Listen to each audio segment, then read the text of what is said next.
What about the golden idea? Because this is one thing we're coming up with a lot is how do people find their golden idea? Is there a process for that, or how do we do Well, it? I actually kind of said earlier, and I'll go over it again because I think it was given in a different context, but we all have so many ideas inside ourselves, especially entrepreneurs, because we're creative. We're creative people. The problem is landing on one and saying, this is the one I'm going to own. This is the one that's most important for me at this time, not forever, but at this time. And this one idea is the one that I want to lead with. And that's where kind of your brand comes in. A lot of times I'm working with someone, we're creating their brand. And then the first book is the name of the brand, so that your personal brand really is what the book and what you stand for. And again, doesn't mean that there can't be other books, but that's often like, what is it that we're really going to stand for here?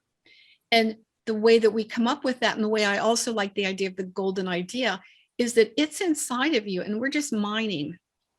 We're mining until we get to that golden thread and say, yes, this is it. But here's how you can get started. Identify the problem that you want to solve in the world, that you want to solve for your followers, that you want to solve for the people that you serve. What is that one problem? You have the solution inside of you.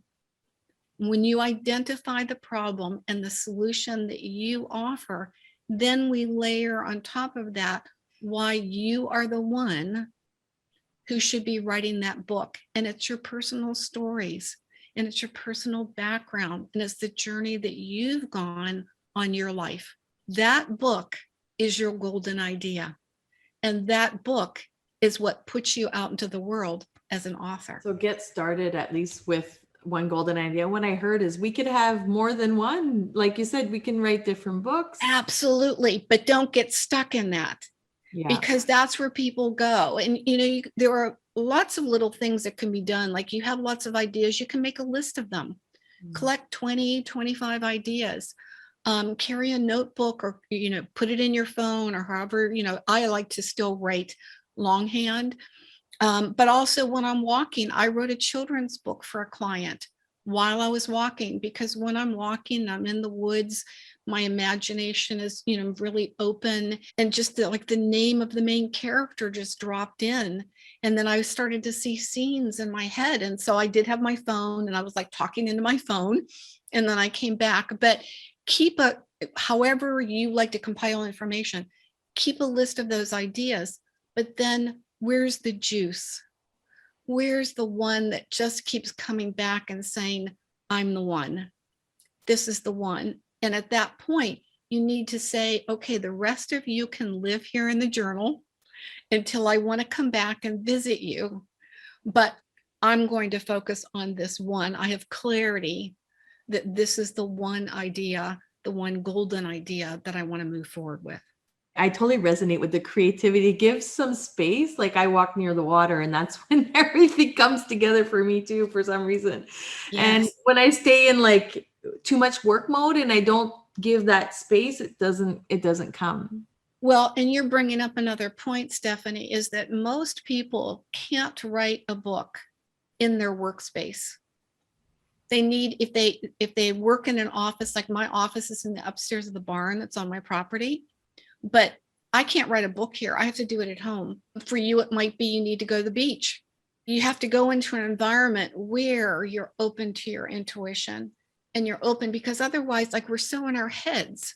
It's like we've got blinders on. The information's in here, but we can't get to it. It's one of the really beautiful things that happens in the coaching, the group coaching, is that like I get to know everybody, and it's obvious to me after I hear someone talk for a couple of weeks and we go through some of the exercises, it becomes really obvious to me, but it's not to the person who is in the coaching plan, because they're too close to it. And then when I bring it up, they go, oh yeah, you're right. So sometimes even brainstorming with people that friends and family, colleagues, but you just keep mining. You keep mining for the gold. And then once you find it, and you strike gold, you stake your claim, and you move forward with that, and you don't look back.